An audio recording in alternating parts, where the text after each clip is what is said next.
The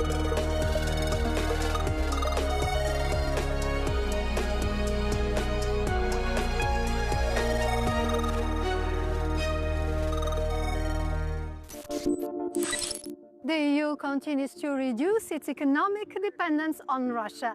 Higher tariffs are expected to be applied to fertilizers and some agricultural products.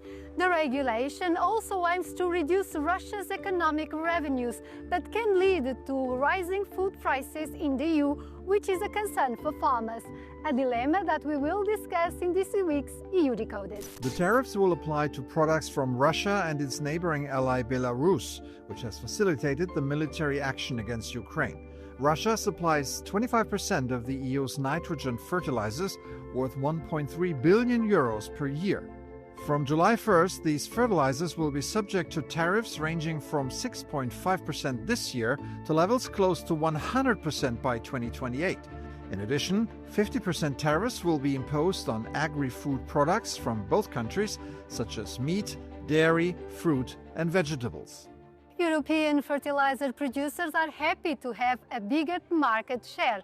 However, farmers are worried that the prices of these products will increase, since Russia is a major global producer and sells them at cheaper prices. Let's hear what some Europeans think about this issue. Ανεξαρτήτως κόστους, η χρήση χημικών λιπασμάτων είναι απαραίτητη, διότι χωρίς αυτά η παραγωγή θα είναι πάρα πολύ μειωμένη. Τώρα πάμε εμείς, ψάχνουμε για άλλες λύσεις, ψάχνουμε για οργανική ουσία, για κοπριές και τέτοια. E, portanto, se as medidas militares ou na parte militar não estão a resultar, a parte económica terá que entrar em funcionamento. E daí... É prejuízo para todas as partes, quer para a parte da Rússia, que não consegue colocar os fertilizantes, quer por parte dos europeus que precisam dos fertilizantes e não têm fertilizantes para usar. Haver uma compensação, porque quem não podem ser os agricultores e o consumidor final a ficar com esse encargo. Euronews reporter Gerardo Fortuna will help us understand the impacts of these measures. The EU has imposed barriers on imports of Russian goods since the full-scale invasion of Ukraine 3 years ago. Why now the focus on fertilizers? There's a strong moral and strategical rationale. Russia imposes 23.5% export tax on fertilizers, which means that by buying these products, the EU is indirectly financing the war in Ukraine. And of course, by imposing tariffs now, the main goal is to make unattractive for Russians to export these products, but also to European farmers to buy these products. The European fertilizer sector welcomed the move, saying that they have been badly hit since the war. What is at stake for the domestic sector in terms of producing fertilizers? The European fertilizer manufacturers have deeply concerned about the Russian imports because, of course, they're cheaper, particularly the nitrogen-based one. And despite the war, there's been an increase of imports from Russia. There's also an environmental aspect because the production of fertilizers has roughly half of the carbon intensity of the Russian manufacturing of fertilizers. So by importing this fertilizer from Russia, we also drive emission up.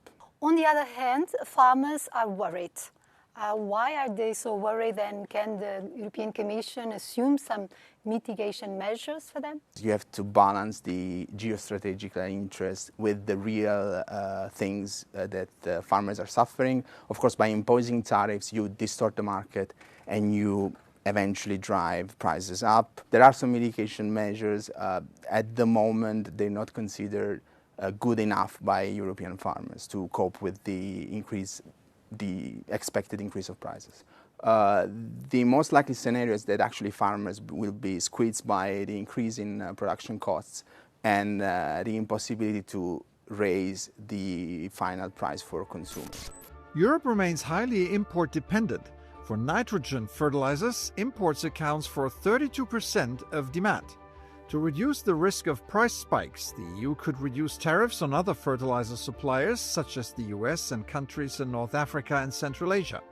Finally, the tariffs will not affect the transit of fertilizers and agri-food exports from Russia and Belarus to third countries in order to avoid disruption of supplies, especially to developing countries.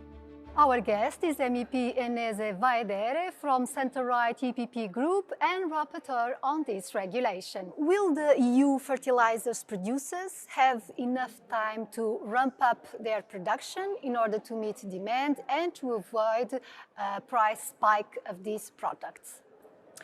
You know, our fertilizers producers in European Union already now have lost a lot of their plants. They stopped their activities due to these cheap imports from Russia. And now, as we calculated, there's at least 3 million tons spare capacity over the 8 million tons, which is has been exported to another countries. If something happens, we can also turn to another mitigation sources, for example, to lift some import duties from another countries. Farmers fear rising food prices in terms of their own production. So can this be avoided or offset somehow? Commission is obliged to monitor every month prices, because prices, this is also our interest. You, me, you are paying for agricultural products, and if the prices rises, we will be paying more. So Commission is obliged to monitor every month and to do something if this price increase will be dramatic. This could be subsidies or other could be subsidies. From the beginning of the war already, if I'm not mistaken, some 500 billion or euros have been spent already to help the farmers. Commission knows what to do. The US recently decided to cut all Russian fuel imports by 2028. Should the EU think about other ways in order to choke Russia's economy? You know, in my eyes, we have to do much more. And I'm enthusiastic, and I provided also the plan for European Commission how to confiscate the sources of Russian assets, which are mostly in Belgium's bank. Now we can use for Ukraine only profit from these assets, but confiscation of these assets could help Ukraine more. Wonderful. Thank you very much, madam. Gas is an essential ingredient for fertilizer production, so the EU is indirectly targeting these Russian assets as well. However, Russia is the world's largest producer of fertilizers, with its main markets being Brazil, India, the US, China and Indonesia. Even so, for the EU, these are not only economic imperatives, but also ethical ones, given the war in Ukraine.